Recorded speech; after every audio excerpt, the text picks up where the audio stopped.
Welcome everyone.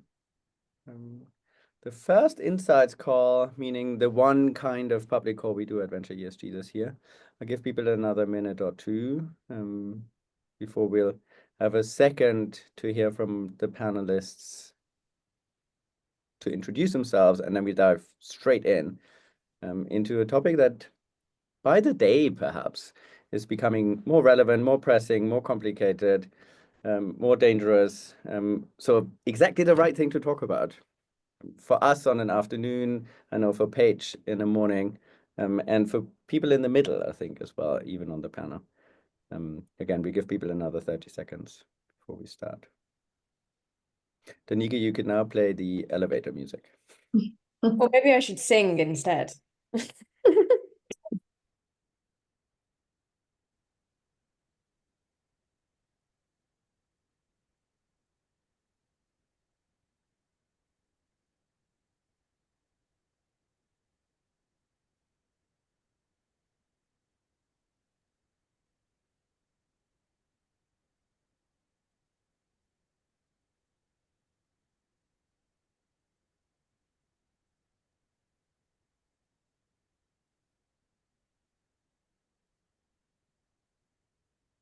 Great, let's go.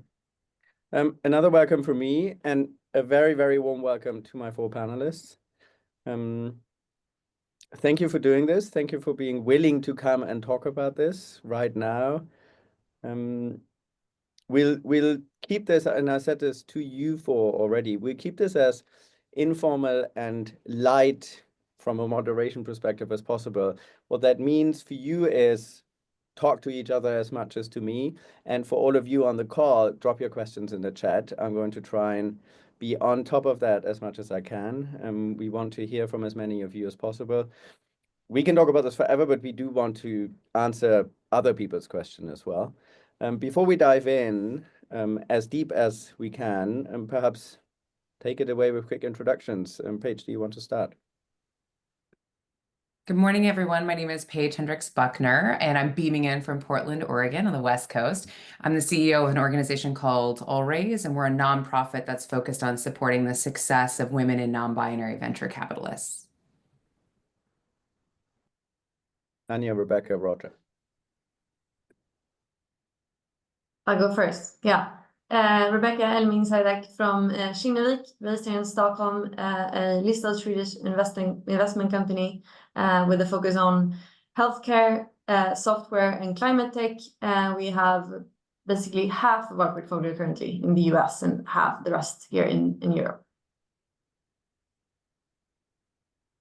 Great. I'll go. Oh. Sorry, Roger, you go ahead. Okay.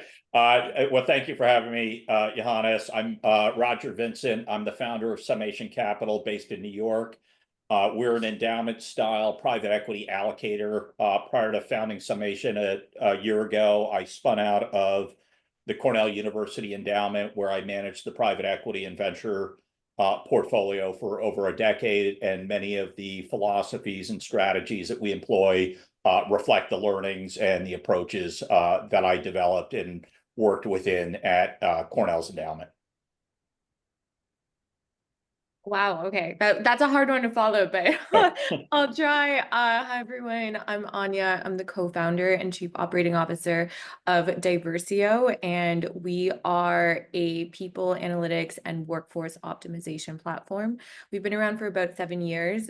We started in diversity, equity, and inclusion data collection and have since expanded to cover the entirety of the workforce end to end. And yeah, really excited to be here and happy to answer any questions about companies and their strategies in the States, UK, Europe, and Canada. Great. Thanks a lot for that. As this is not a random panel, we're trying to have LP, GP, different geographies represented to bring as many different viewpoints to this conversation. So this is all about diversity, equity, and inclusion. Headlines are making us think one thing. Reality might make us think another question mark. share with us, each of you, perhaps starting with Paige, what are you each seeing from your respective vantage points, and perhaps describe which one that is briefly again, when it comes to what's happening right now with D plus E plus I, or the D, or the I, or the E, wherever you want to focus. Quite a bit of acronym play there, Johannes. I love that. So again, just grounding us in our perspective, we're focused on helping support the success of women and non-binary venture capitalists. We also have incredible men in our community as well who are part of our work. And I think the two themes I keep seeing are pullback and pivot, and curious about what other people are seeing as well. And so what I've heard, and we've seen this coming for the last 2 years with the Fearless Fund lawsuit that we saw happen in 2023, we started having these conversations with community members. And I think in this moment, there's a big opportunity for us to stay grounded in the data. Like Johannes said, day to day, things are changing.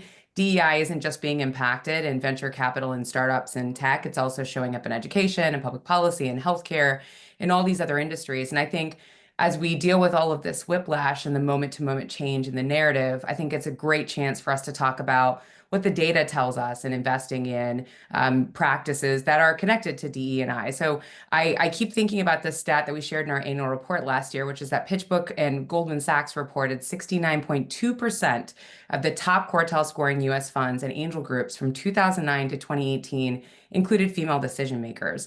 And for us, what that means is if you want to perform well, if you want to do well in business, you need to have diverse folks at the table who are decision makers in venture capital firms, angel groups. And that data also extends to startups and to small businesses. So I think we need to stay grounded in the data and the reason why. And for those folks who've pivoted away or who've pulled back significantly, I think it's an opportunity to help remind people about ways to measure the success, ways to create systems and processes to maintain those commitments to DE&I in moments that are really tough, and then tell stories about the business outcomes and the impact. I'll maybe piggyback off that, Paige. I think it's incredibly well said. We're coming into it from a perspective of, and I love your pullback or pivot. We have like our own much less fun sounding like double down or stay the course or rebrand or refocus. Anyway, I might steal yours. Thank you. But there's a couple of things that we're seeing that's pretty interesting. And for context, our company works with large enterprises globally. So our clients include like Honda, Amazon, Unilever, sort of larger organizations as well as SMBs. And the first thing that I found interesting is that what's being portrayed in the media isn't necessarily what's happening internally within organizations. A really good example of that is actually a conversation that I had with the Chief Diversity and Inclusion Officer at Amazon a couple of weeks ago, or at this point in January. Time is kind of a flat circle. But when these executive orders started coming out and the media started picking up, that a lot of organizations were pulling back. Amazon is a client of ours, and we were just catching up and having coffee. And I'm sure she would be fine with me sharing this. She was kind of peeved off because there was just a big article published in the news about how Amazon was scrapping a bunch of its diversity, equity, and inclusion programming. And I sat down and I was like, hey, Zoe, what's going on? And she was like, listen, every single year we go through a process where we do an audit of our DEI programming and we sunset some programs and we double down on others, just like you would do with any other business function. And we put out a memo that said, these are the programs that we're rolling back, and this exhaustive list of programs existing and new that we're continuing to invest in. And what the media picked up on was, of course, the programs that they're rolling back.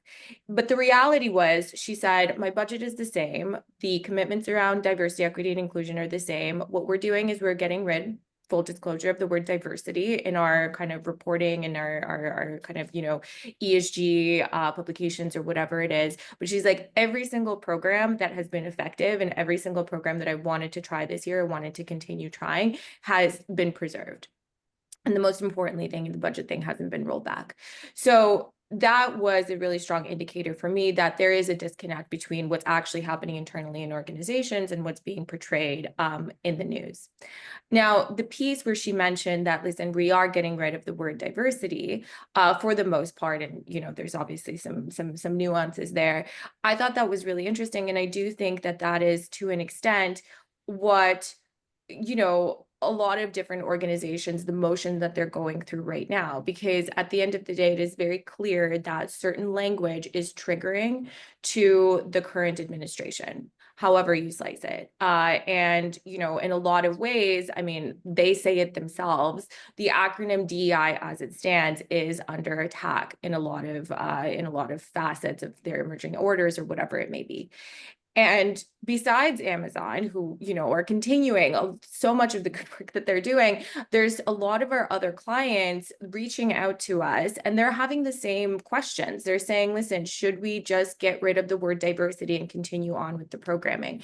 Do we have to reframe how we are positioning our ERGs in order to make sure that we're on side of the executive orders, but we're continuing the work? And so what's happening at the moment, at least with us, is we're doing a lot of audits for companies where we say, okay, these are your obligations under the executive orders, which are oftentimes ambiguous at best. And these are the things that you're currently doing. And this is how you can continue to do these things while still, you know, making sure that you're not, you know, blatantly aggravating kind of the executive orders that are coming out. And a lot of that comes down to language and how things are framed.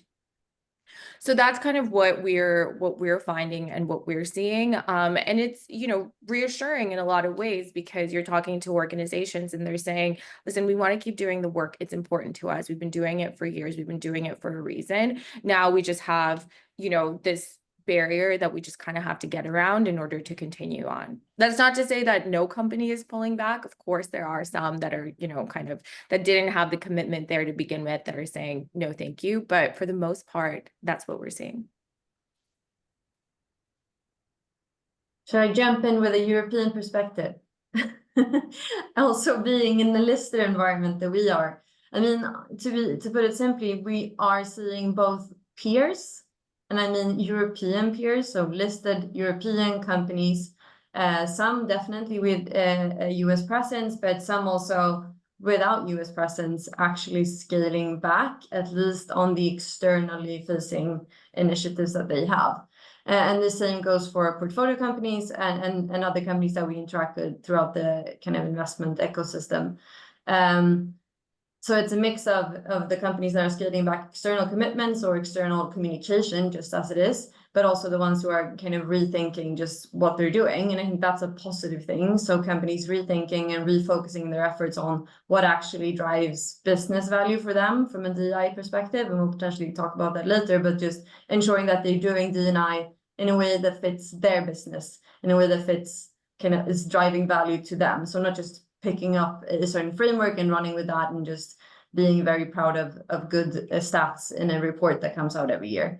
Many of our US portfolio companies are obviously worried, and so are our European ones. So it's definitely not a US issue in that sense. I feel it's almost even worse on this side because people are so confused about what's happening. And then you have the omnibus package and everything else going on top of that. But I think in practice, and same as Anya pointed to as well, nothing has really changed on ambition or on a concrete level in terms of efforts and initiatives, at least from we can see it. I think in some cases, the communication and reporting around this was a bit over-exaggerated from the beginning.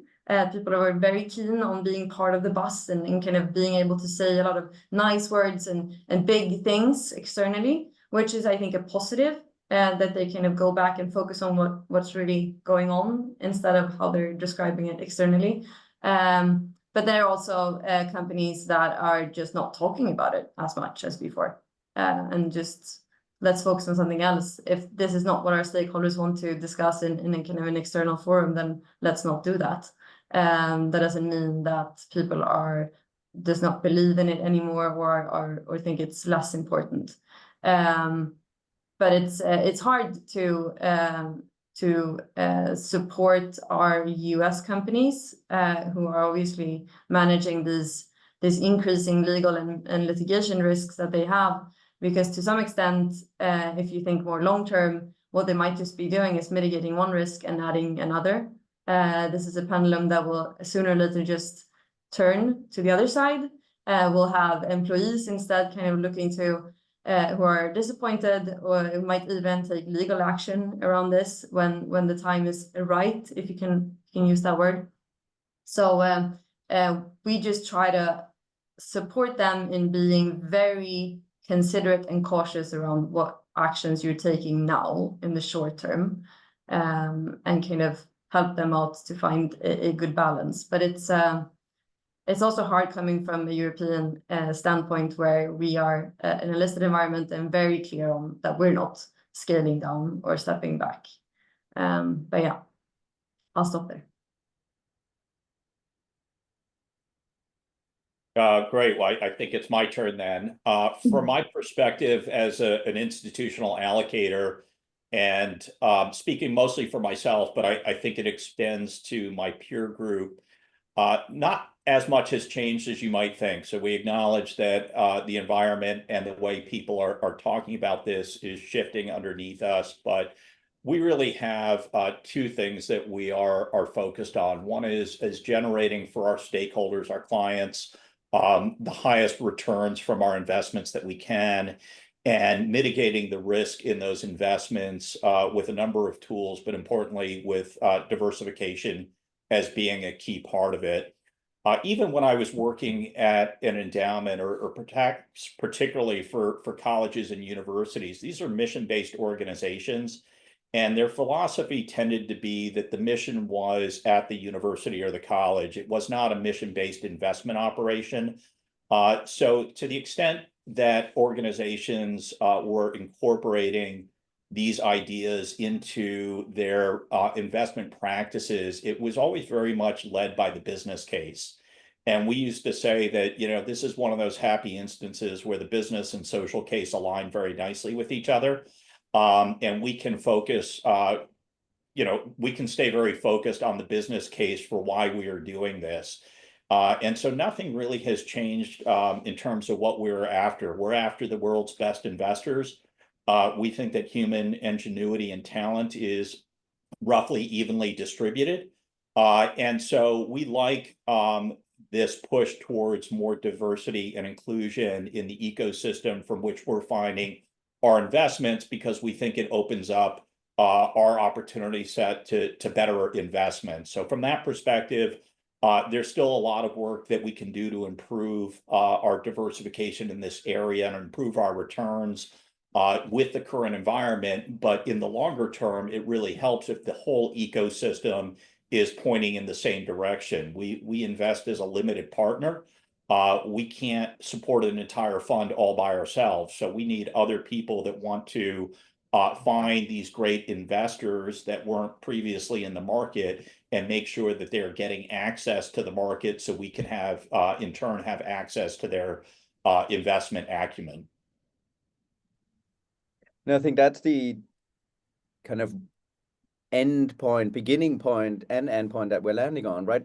The lawsuits themselves, without exception, as far as I've seen so far, and this is ESG, climate, and DEI, they do not ban anyone from taking into account material risks in their investment decision making.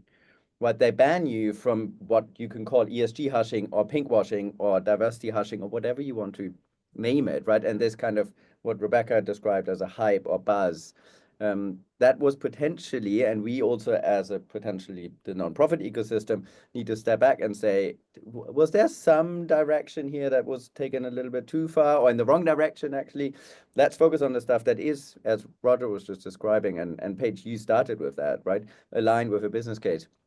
Is that why we do this, right?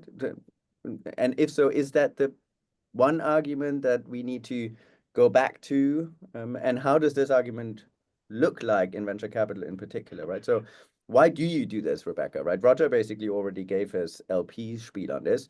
And I always found it very interesting to see that the diversification argument, there happens to be in the name and the language some similarity between diversity and diversification, doesn't seem to land very well, right? It doesn't make any sense that you only have X% of female GPs in your portfolio. From a simple financial theory perspective, beyond you trying to be representative or good, right? But perhaps handing over to the VC, and then Anya, Paige, if you wanted to come in, I'm very happy for you to add to the back to basics business case.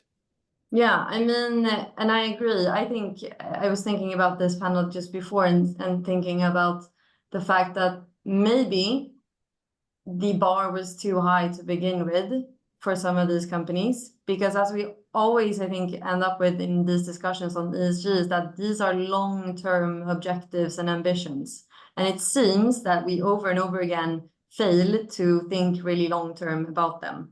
So we're super excited. We have a mandate, everything's going upwards, and we kind of push ourselves maybe a bit too much than we usually would have done in any other business area.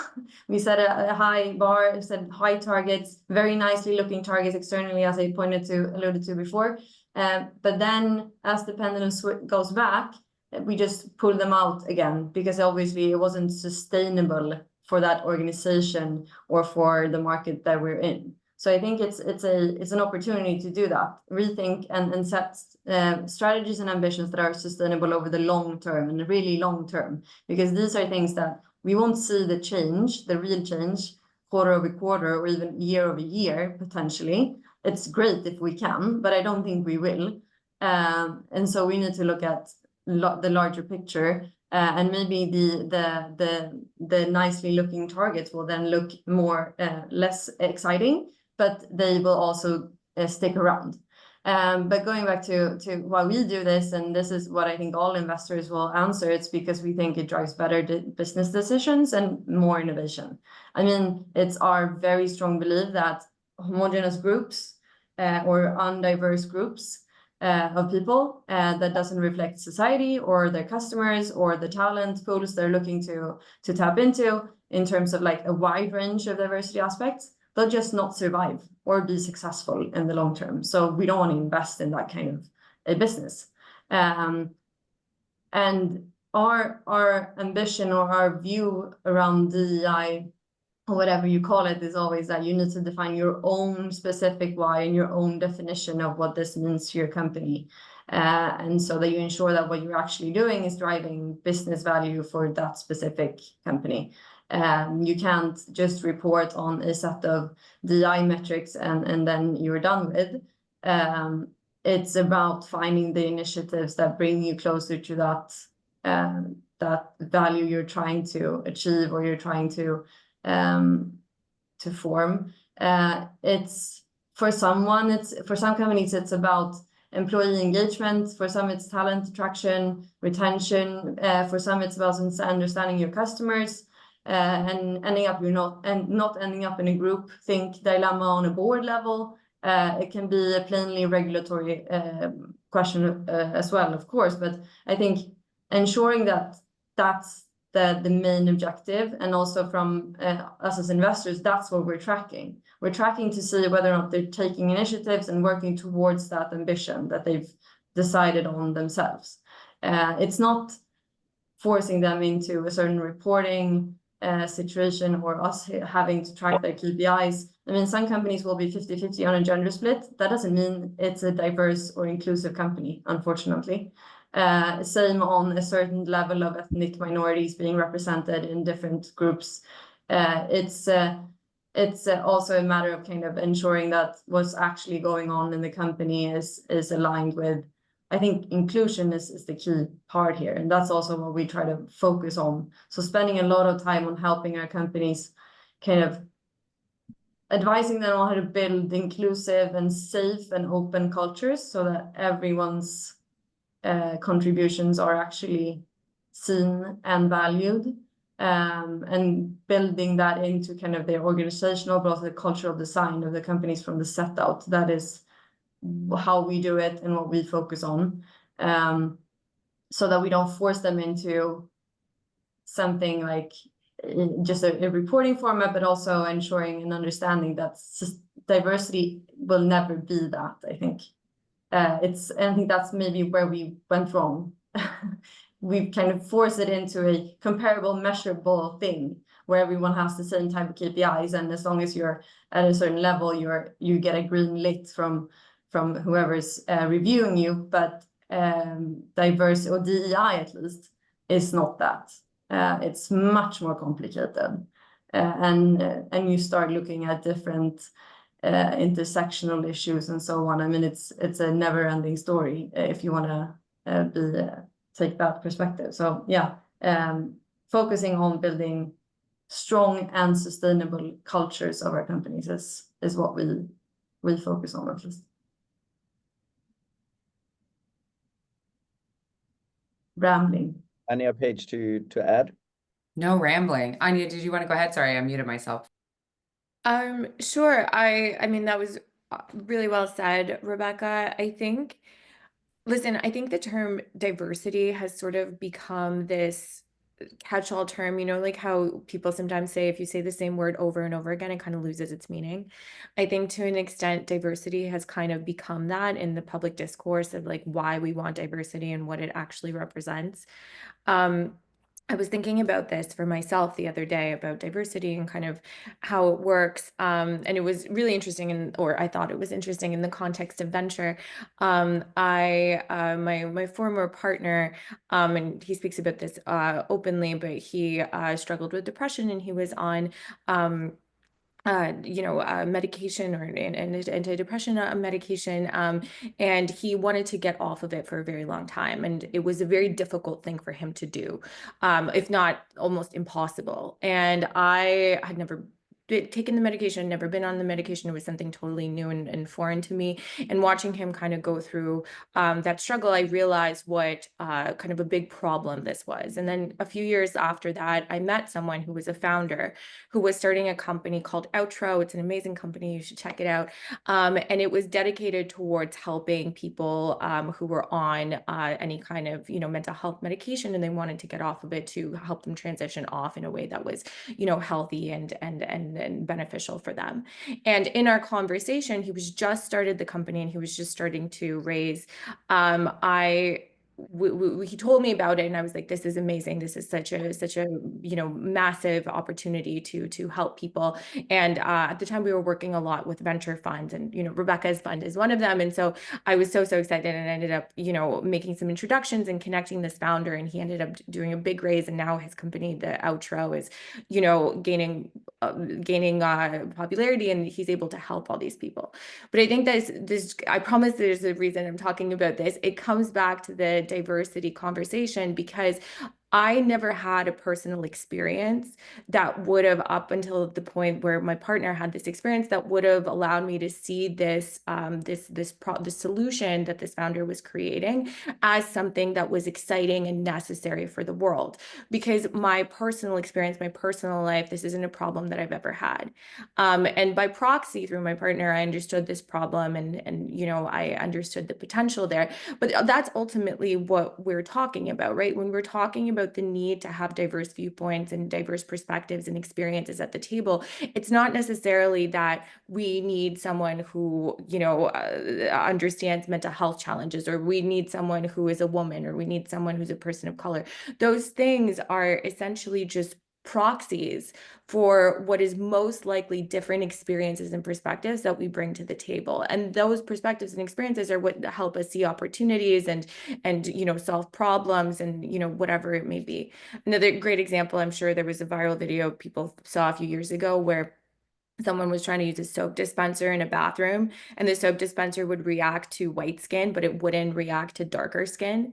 And it's like, well, who was designing the soap dispenser that this was not forefront for the decision making, right? And then what were the repercussions of having these soap dispensers that don't work for a good chunk of the population? And so I think that's what we're talking about when we're talking about diversity, just practical day-to-day examples about why investment decisions will be better, about why product decisions will be better, about why any decision will be better. It's not a quota situation. And I think that has gotten lost a little bit over the years, that it's like, okay, we need X amount of women, we need X amount of people who identify as LGBT, we need X. And then people, of course, are asking questions. They're like, well, why? This doesn't make any sense. The why is very important. This is the why. It's because we are better when we have that diversity, and putting quotas around it, I think, has made things more complicated for people, like complicated to make that connection. But at the end of the day, I mean, that's ultimately why, right? Sorry. I won't hear any apologies. Sorry, go Oh. ahead. I got too excited. Go ahead, Roger. I was just going to say, please don't apologize. That was terrific. Right? And then I did immediately that. Exactly. Yeah. Go ahead. So there are a lot of concepts out there now in the conversation, but one of the things that was brought up a little while ago is, in some ways, did the pendulum, swing too far? And I was going to say, in our world, in the institutional allocator world, it certainly has not. And these portfolios move at glacial speeds for a wide variety of reasons. I would be very surprised if anybody could identify for me any institutional allocator in private equity who had kind of leaned so far into these ideas that they now had a portfolio that had too much diversification in this perspective. So, to my mind, the acronym's been hijacked unfairly and somewhat I don't know what quite the right derogatory word is, but let's say maliciously so. The principles are still at work. The principles for us are the ones I articulated earlier. We have a duty to produce the best returns. My cohort of peers and I are, world experts at doing this. We study ways to do this. We think deeply about it. There's, not an argument that I think anybody could stand up and make for why not to go for the best returns and that this is not a tool for achieving them. So I think as an allocator to private equity, we still have a very, very far long way to go. There's no sense in our market that the pendulum has swung too far. It's this has been by some measures a multi-decade initiative. And if you really look at it from that longer term perspective, you see how glacial the speed, the rate of change has been. And even if it accelerated modestly in the last 5 years, modestly, I think would be the key word in that sentence. And I do agree with this, Roger, on a LP perspective. There's a very interesting movement that hasn't happened an enormous amount in the US LP ecosystem, and actually now is starting to happen in the European LP ecosystem, where some of the biggest institutional allocators in Europe, EIF, BBB here in the UK, KfW Capital in Germany, have been committing hundreds of millions of euros into what are reasonably elegant vehicles that have diversity requirements, but aren't diversity funds or LP vehicles. Right, so the Germans, for instance, have an emerging manager vehicle that has a requirement to have at least a third of the GP to not look like me and think like me. And I think that hasn't actually really happened with big amounts of money in the LP ecosystem in the US. Right, lots of conversations, and I think you're right. Glacial speed movement on the LP ecosystem, and that is obviously directly represented when it comes to the numbers on the GP level. Having changed very minimally. So diving into something at one level more concrete, for each of you, what is a best practice that you're seeing? And do feel free to pick on a variety of different levels when it comes to pushing D+E+I in venture capital, right? What's working from an LP perspective, from a VC perspective? Anya, for you, you're working with lots of different companies. What are people potentially overseeing, overlooking, where to focus, right? And I think it's very important what you said, Rebecka. Lots of people thought, oh, I'm just going to diversify my website and everything's great and fine and everything is just going to flow and I have more money and more returns and everyone's happy. But it's much more complicated than that, right? The devil is in the detail and it looks different, fund by fund, company by company, LP by LP. But perhaps each of you, one best practice that you've discovered you are doing ideally for VC or VC portfolio companies specifically. Whoever wants to start, jump in, perhaps Paige. Yeah, so I have a few thoughts about this, and I think there's for me like 5 themes, and I can be very pithy. So please don't get scared, everyone. We're gonna be okay. I think the first thing is stay informed as much as possible. I just want to call out this theme that we're all talking about, like confusion. I think brews a lot of issues that that you can avoid by talking to your attorneys, talking to your peers, having conversations. I think Anya's point earlier about the headlines pulling out probably the buzziest thing, and maybe not diving deeper and talking about the investments that are continuing to happen, which I think is another great practice. Like, here are the things that we decided we're not doing anymore, which is just a part of normal business practices. And here are the things that we are doing. So I think staying informed about what is actually happening and not just reading the headlines is important, which is tough because there's a lot happening. I think number two is giving DE&I meaning inside of your organization. I think, Rebecka, you talked about this earlier, thinking about long-term business outcomes. I think the benefit on the startup and VC side of building like really fast and trying to be iterative and innovative means that you can move quickly, but sometimes I think that's the wrong approach in this case. I think, to Roger's point, there's a longer term arc here, a bigger story that we should be thinking about. So if you can tie DEI work to long-term outcomes for your business. And I think what that looks like is we are specifically going to look at our hiring practices and make sure we're getting the best possible talent. We're going to look at our diligence practices and make sure that we're getting the best possible companies who are competitive, and they're competitive, back to what Rebecka talked about, because they have diverse teams who can look at diverse markets, who can build products for those folks. And like Anya said, you don't have this issue of trying to use a product that isn't built for so many people who are part of our population, because nobody is thinking about that.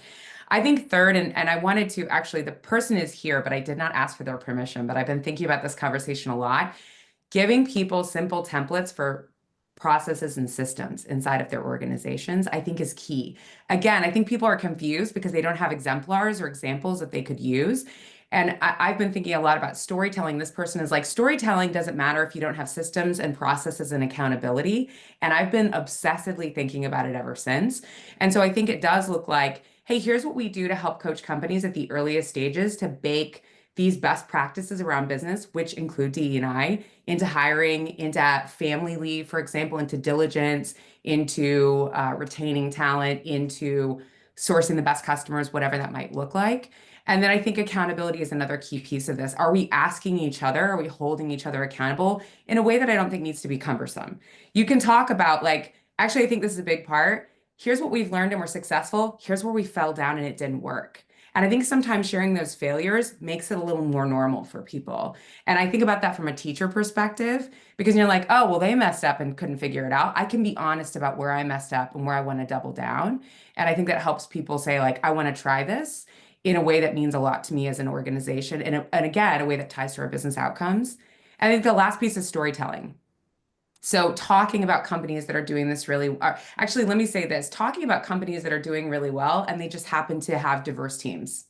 And I think it is very helpful to show those exemplars, because we all need something to pattern match against. I think that's something this industry thinks a lot about. So how do we make sure we diversify those examples of success in the media, in the conversations that we have in closed door discussions about who we're going to invest in, and on, inside of firms, in startups. And I think the more that we can hold up those exemplars, the more that we can show, like, hey, this company, they have a really great culture and they invest in diverse talent. And guess what? They're outperforming. I think is an opportunity for us to internalize not just the data, but the stories, which are way easier to remember than like all the facts that probably many of us know.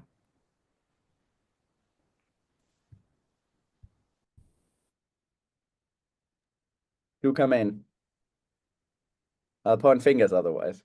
It's always strange when you point somewhere, because I have the video somewhere else, but I'm here.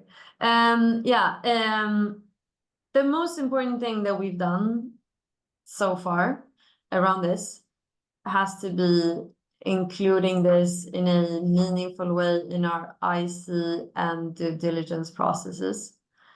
And I don't mean having a very complicated, long DD request list or reporting format for this, going back to what I've already said 10 times sometimes, it feels like, but still, it's more around ensuring that we have a view on the topic and how that plays into this specific company, and that we're making an informed decision from a DEI perspective, so that for new investments, we have a view on what their needs are and how that plays into what they want to become and what they're saying they might be able to become. And do we believe that they will be open to discussing these needs and topics? Are they aligned with us on our values? and can we support them in getting there? Because that's going to kind of define our entire engagement on these things with them, and is going to potentially, or it's going to be important for their success and the success of our investments. So doing that in a meaningful, and then sometimes you might describe it as a complicated way, because there's no, I can't give you a template to do it. It's basically ensuring that it's part of all discussions. It goes into doing a people and culture due diligence, which we do, looking at what are these founders driven by, what are their values, what have they done before, what do we see as gaps in terms of these topics. Psychological safety is a very important topic that we very much often come to in these discussions. And that's also something that will then inform us on kind of where we set the bar, where we want to help these companies go. Because as I said before, I think most, in some sense, I think companies are not fooled or tricked, but they just want to be pleasing. If we send them a long list of things that we want them to tell us, they'll think that, okay, we need to say yes to all of these if we want this investment. We need to at least get all of these things done by end of year after Kinnevik is on the cap table. And that's not why we want them to do this. We want them, first of all, to understand why they're doing it and to tell us why they're doing it, so that we can kind of find the best way to go there. And I think that's why ambitions has been sometimes set too high. And then when we fail, which we will along this journey, it gets too hard to get back up again. And we have lots of those examples currently where we've had such a big backlash internally at the companies because it's been too much and it was too fast. And it was because of the wrong reasons, not the wrong reasons, but just not the thought through reasons. So I think making sure that you are conveying that message from the set out as an investor is really important. So not using long KPI reporting lists for DD, but rather taking the time to speak with these companies and understanding their why and helping them get there. I think that's it's not very concrete. Sorry, Johannes, but still, yeah, that's my main advice. Yeah, but going beyond the tick box exercise, right? Anything tick box, and you are right? The company desperately wants your 30 million, so they are going to be like, yeah, we're going to do it. And that takes the whole point away, right? It becomes something that they do for you and not something that is actually material for them. Anya, did you want to add? And Roger, very welcome. Yeah, I just wanted to say for us, one of the things that we see, so Rebecka obviously is bang on around, it can't be perfunctory, like it can't just be like you have a checklist and then you're going off and you're working off of that. But in our kind of observation, diversity is most often the outcome of inclusion. Inclusion is the environment that you create within your organization. And if you create an environment that is fair and welcoming and empowering to people, you will de facto create an environment where you'll be representative of whatever community you're in, or whatever community you're serving. So diversity is in a lot of ways, the outcome of having this inclusive environment. And one of the top ways we see companies can create this inclusive environment is through very meticulous and strategic investment in their leaders. Leaders typically set the tone for the organization, and some of the hardest metrics that are to achieve from an inclusion perspective based on our data in a company are the two metrics that are tied to leadership. The first one being, do employees feel like leaders are invested in them and their growth and development from a mentorship perspective? And the second being, do employees feel like leaders are fair towards them and, provide them with fair opportunities without favoritism, et cetera. And so companies that recognize that and spend a meaningful amount of time working with their leaders to develop this understanding of their own biases or develop an understanding of, their own challenges when it comes to sponsorship or mentorship, or really genuinely investing in your people, leading with grace and compassion as opposed to an authoritarian style.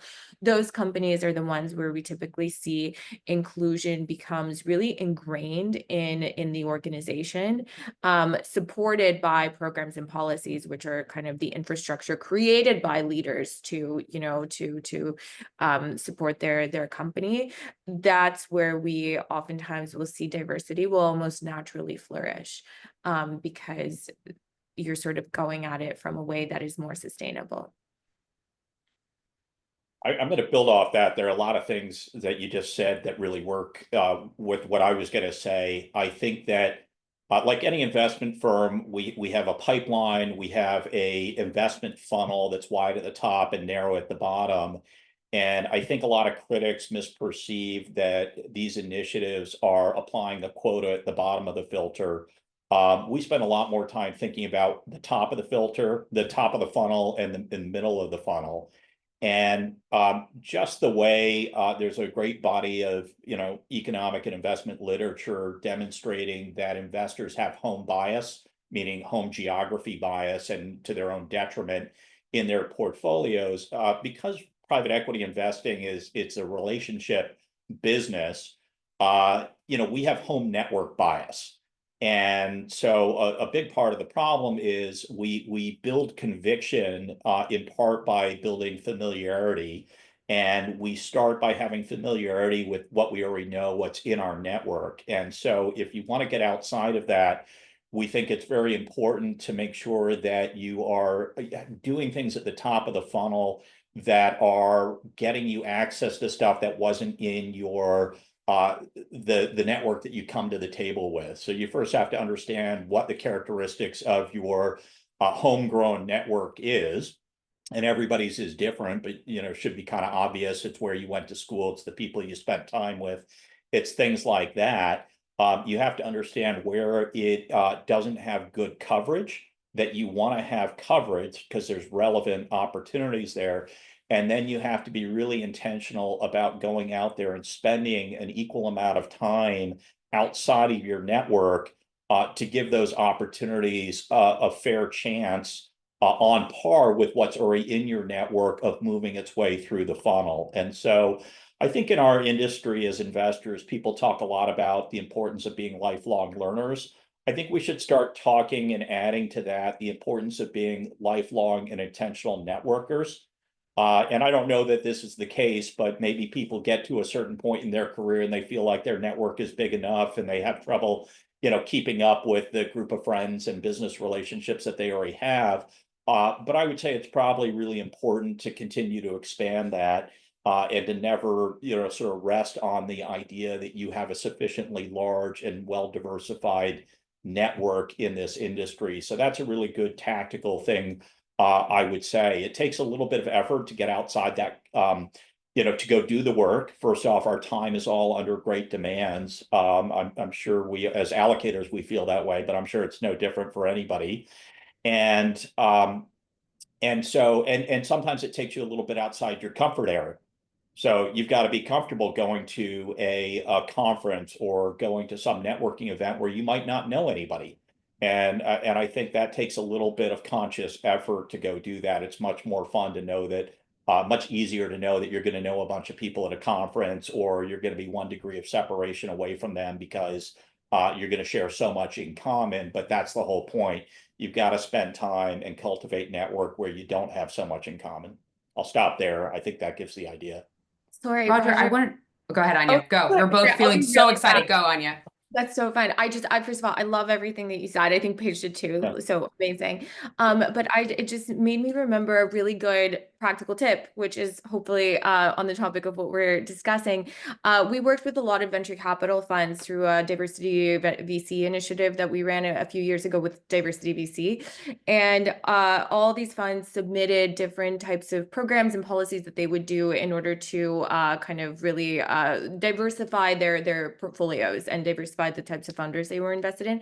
And one fund, and I don't unfortunately remember which fund it was, I don't remember, so I'm not going to try, but one fund shared a really fantastic program or approach that they had, which is basically if they saw an announcement about an investment that have been done in an underrepresented founders company, and that company would generally fit their investment thesis for the fund, and that company had not come across their radar, like they had not actively passed on that company, they would make a point of reaching out, the fund would make a point of reaching out to the fund that did invest in that company, as well as that CEO, and building their network and building that relationship, because to them that was a signal of a missed opportunity, that was a network issue. So exactly to your point about putting yourself out there, that was an approach that they took, and through that approach they actually had several successful investments that they made just by building their network in this way, that I thought was a very practical tip.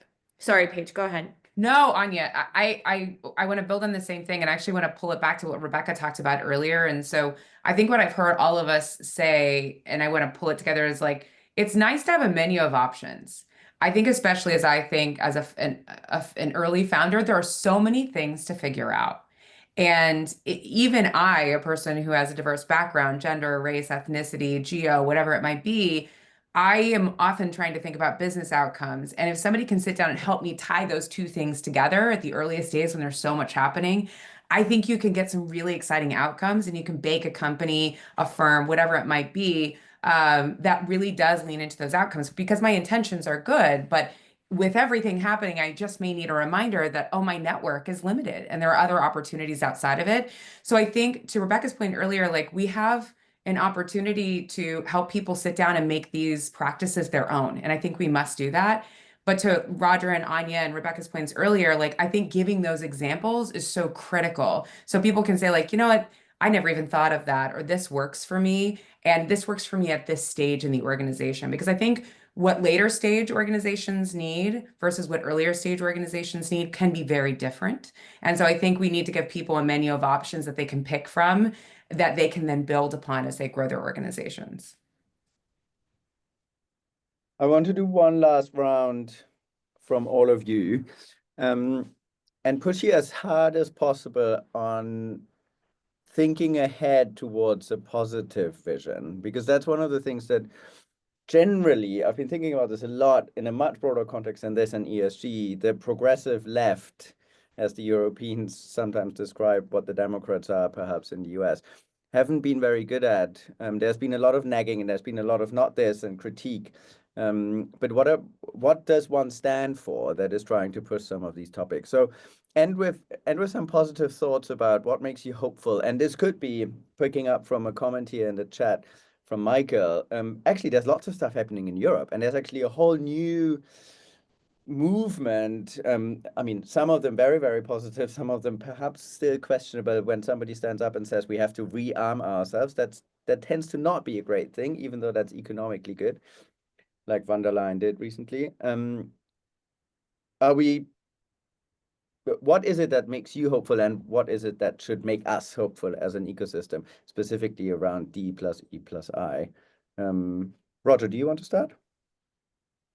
Yeah, I'm sorry. I thought you were going to say, what are you pessimistic about? What are you optimistic about? And I do have a few things I'm pessimistic about.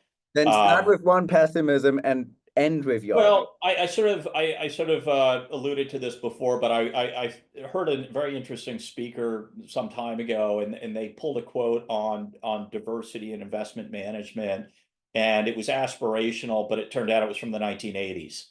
And the point really was these are not new concepts. These have been around for a while, and we haven't come very far. But the more optimistic thing is change is probably geometric, so it's imperceptibly slow until it builds on itself very quickly. And maybe by analogy, as a venture allocator, Europe took a very long time to be exciting, but then a couple of breakout companies hit, and all of a sudden it felt like a must-have exposure in the portfolio. And so these things are happening, and as people realize that they are leaving investment opportunity on the table by not taking and doing the work to build better portfolios. Economic pressure will and self-interest, I think, will push people in this direction. So it's the arc of history. is on this side. The world has to get, better and more competitive, and you have to always be striving to be better, and people do that. And there's no question that having a better opportunity set will lead to better returns. And so at some point in time, people will catch up with these ideas. And so to me, I think that's the optimism, is there is no, I don't see any high chance that there's an endpoint other than success in these dimensions. And it'll get there. Jump in. Yeah, I mean, I think on the positive side, this is just a natural phase, unfortunately, of this big change process that we're going through. I don't think anyone thought 5 years ago, when everyone was super keen on setting DEI targets, that we would be done by now. And we'll have many backlashes, hopefully not as big as this one, maybe in the future, but there'll be back and forths all the time. And the only thing that worries me about that, and this time around, is that most of these processes are still born or carried by passionate people. And I hope that their fires don't get too small when it starts burning again, because it's hard to keep that on a kind of a stepping down a couple of levels in actual companies. It's hard to drive these processes over and over again when most of the feedback they're getting is pushback rather than pull. So that's the only thing that I'm worried about, and I try to help our companies with, supporting them and ensuring that they keep on staying excited about these things, and that will get back up soon. And otherwise positive again. I think that we potentially can use this as a way of kind of achieving more sustainable levels of ambition in this field, so that we can keep doing this work and don't get disturbed by all of these ups and downs all the time. But from my perspective, and back to the comment in the chat as well, I mean, definitely a lot of European players try to take advantage of the situation and also be strong and stand by their initiatives. We, for one, are not doing anything about the things that we have committed to externally and are driving, and we're still very much our North Star in this is still very much the same, and that is that DEI is good for business for everyone. Anya, and then Paige to end. I'll go really fast, and I don't know why I'm all about anecdotes today, but this is a really quick one. What gives me hope is our clients, our companies that we work with. And as an example, last week we were connecting with a company that I thought would for sure be pulling back on their DEI initiatives. They sort of like fit the bill. They're a manufacturing company. They make garage doors in the Midwest. So think like Indiana, Missouri, Dakota, typically kind of like red states. They have several thousand employees. And I went into the conversation really determined to sort of make the argument that they need to continue doing their DEI work and continue doubling down. And when I went into that conversation, they said, we just got a 5-year plan approved by our board and our CEO. We're so excited. We're sticking to DEI. We're tripling down in the biggest way. And I asked them, why? Like, I was surprised. I was like, oh, that's amazing. But like, why? Tell me. And they said, well, listen, 30% of our workforce is Latino. And we feel like our people are under attack and we want to show up for them. And we really, really care about this. And honestly, I like teared up, and it was just, it was a real moment, but that's what gives me hope. So many businesses that are just actually the ones who are employing all of these people who are committed to them and who continue the work. Well, I just plus one to what everybody said. And Anya, I'm here for your anecdotes all day. So if you just like, I got to get some more stories out, just give me a ring after this. I think this is such an opportunity to lean into humanity. In the culture that we live now, things happen so quickly. We're very driven by, the quickness of social media or headlines. But I think this is a chance to lean closer to people and have conversations with folks who maybe don't understand this work, and really try to dig into why they don't understand the work and try to learn from that. listen deeply, and then connect about it. And I think what makes me optimistic about this time, there's two things. Number one is it's an opportunity for us to sharpen our why. And in sharpening that why, we can connect it better to business outcomes and again, connect it to people. And I think so many of us come here because we care about people. We want to work with great people. We want to learn from great people. And we recognize that there are so many opportunities and folks who come from diverse backgrounds. And again, I want to continue to reiterate for people who are seeing this, diversity doesn't just mean one thing, like we've all been talking about. It is race and ethnicity and gender and geo, it's class. There's so many other ways to show up in a diverse way and bring that perspective to the table.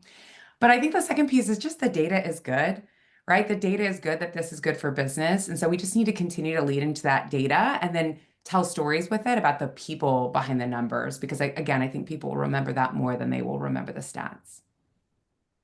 Start with the why, be very specific, right? This is almost always bespoke. The LPs need to move a little bit quicker, the LP in the room said. Lots of room, but fortunately they're all not stopping, right? The glacier doesn't stop, it's just quite slow. This was very, very hope-inducing. Thank you very much, all four of you, to sharing insights, energy, which I think is really what many of us need. Thank you everyone on the call for listening, for the comments. More soon. Thank you. Bye. Thank you.